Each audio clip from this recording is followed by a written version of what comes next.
আজকে বাচ্চাদের জন্য আরো একটা নতুন ভিডিও নিয়ে চলে এসেছি। আজকে আমরা শিখবো টাং টুইস্টার্স।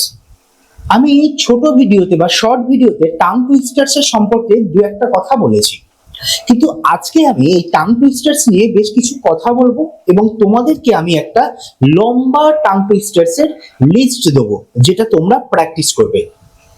তো টাং টুইস্টার্স শুরু করার আগে একটা কথা বলি যে ইংরেজিতে কিন্তু আমাদের বানান ভুল হওয়ার মূল কারণ হচ্ছে উচ্চারণ। আমরা যদি উচ্চারণটা সঠিক করি তাহলে কিন্তু আমাদের বানান সঠিক হবে। ঠিক তেমন ভাবে যদি আমাদের বানান সঠিক হয়, উচ্চারণ সঠিক হয়, তাহলে কিন্তু আমরা খুব সাবলীল হতে পারবো ইংরেজিটা বলা এবং লেখার জন্য। টাং টুইস্টার্স সেই কাজটাই করে। তাহলে এবার প্রশ্ন হতে পারে যে টাং টুইস্টার্স আমরা প্র্যাকটিস করব কিভাবে, বা টাং টুইস্টার্স পাবো কোথায়। প্রথমত বলি, টাং টুইস্টার্স কোথায় পাবে সেটা আমি দিয়ে দিচ্ছি তোমাদেরকে। আমার ওয়েবসাইটেই আমি এটা তোমাদের জন্যই তৈরি করেছি এবং সেই ওয়েবসাইটের লিংক আমি ডেসক্রিপশনে দিয়ে দেবো। তোমরা পেয়ে যাবে, ডেসক্রিপশনটা চেক করো, ডেসক্রিপশনে পেয়ে যাবে। এটা হচ্ছে এক নম্বর কথা। দ্বিতীয় কথা হলো যে টাং টুইস্টার্স কেন আমরা ব্যবহার করব। টাং টুইস্টার্স ব্যবহার করবো এই জন্যই, বা টাং টুইস্টার্স আমরা প্র্যাকটিস করবো এই জন্যই, যাতে আমাদের জিভের জড়তাটা কাটে। এটার কারণ হচ্ছে, তোমরা যদি বেশ কিছু গান শোনো বা বেশ কিছু তোমরা ইংরাজি কথা শোনো, ইংরাজি স্পিচ শোনো, তোমরা দেখতে পাবে যে বেশ কিছু শব্দ আমরা বুঝতে পারি না। একই ঘটনা কিন্তু হিন্দিতেও হয়, বাংলাতেও হয়। এই শব্দগুলো না বুঝতে পারার কারণ হচ্ছে ওই শব্দগুলোর সঙ্গে যে উচ্চারণে শব্দগুলোকে প্রেজেন্ট করা হচ্ছে সেই উচ্চারণটা আমার কাছে সম্পূর্ণ অপরিচিত। তো এটা একটা কারণ হতেই পারে। সেই ভয়টা থেকে বা সেই সমস্যাটা থেকে কাটানোর জন্য কিন্তু তোমাদেরকে নিয়মিতভাবে টাং টুইস্টার্স প্র্যাকটিস করতে হবে। এবং টাং টুইস্টার্স প্র্যাকটিস করার জন্য কোনো দিনের মধ্যে যে কোনো সময় করতে পারো, কোনো স্পেসিফিক টাইম নেই। তবে তোমরা এটাকে কিন্তু প্রতিদিন অন্তত 10 থেকে 15 মিনিট যে কোনো একটা নির্দিষ্ট সময় যদি প্র্যাকটিস করো সেটা ভালো হয়। তাহলে আর কথা বাড়াবো না, টাং টুইস্টার্স কিভাবে করবো আমি সেটা বলি। ধরা যাক আমার কাছে একটা টাং টুইস্টার্স আছে, একটা বলেছি টাং টুইস্টার আছে, সেটা হচ্ছে যে রেড লরি ইয়েলো লরি। কি বললাম? Red lorry yellow lorry. দেখো এই উচ্চারণটা পুরোপুরি বাংলা, বা আমাদের যে যেহেতু আমরা বাঙালি, আমাদের উচ্চারণটা দেখো টিপিক্যাল বাংলার মতো লাগছে। এটা ইংরাজি উচ্চারণ মনেই হচ্ছে না। কিন্তু এইটাকে যদি আমরা ঠিকভাবে প্র্যাকটিস করি, দেখো আস্তে আস্তে ইংরাজি উচ্চারণের প্যাটার্নে আমরা ঢুকবো। কিভাবে? আমরা কি বললাম? Red lorry yellow lorry. Okay, but tongue twisters এর ক্ষেত্রে আমরা কিভাবে প্র্যাকটিস করব? Red lorry yellow lorry. Correct? Red lorry yellow lorry. এবং এটাকে আমরা স্লো টু ফাস্টে নিয়ে যাব। কিভাবে করব? Red lorry yellow lorry, red lorry yellow lorry. এবার আমরা রিদমটা বাড়াবো। দেখো, red lorry yellow lorry, red lorry yellow lorry, red lorry yellow lorry, red lorry yellow lorry, red lorry yellow lorry, red lorry yellow lorry, red lorry yellow lorry, red lorry yellow lorry, red lorry yellow lorry. এইভাবে তোমরা যতটা পারবে practice করবে।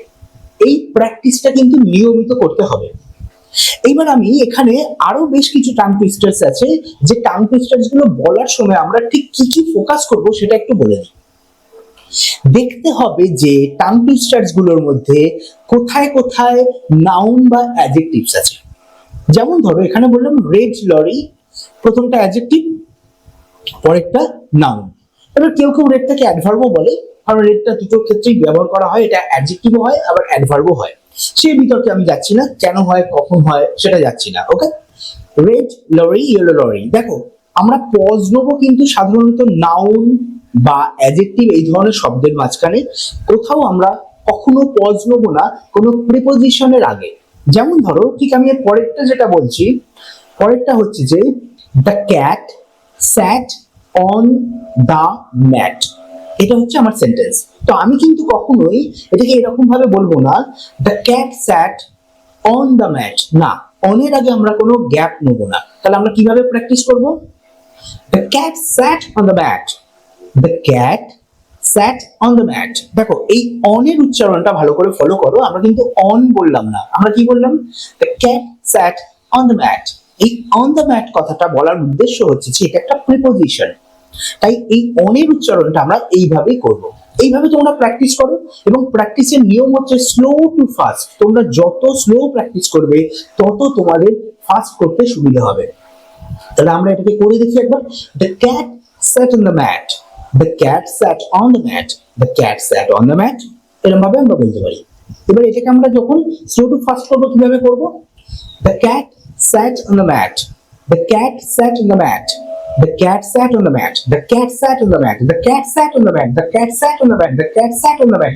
Try করবে যতক্ষণ তোমরা rhythm বা দমটা রাখতে পারছো ঠিক সেই রিদমেই বলবে।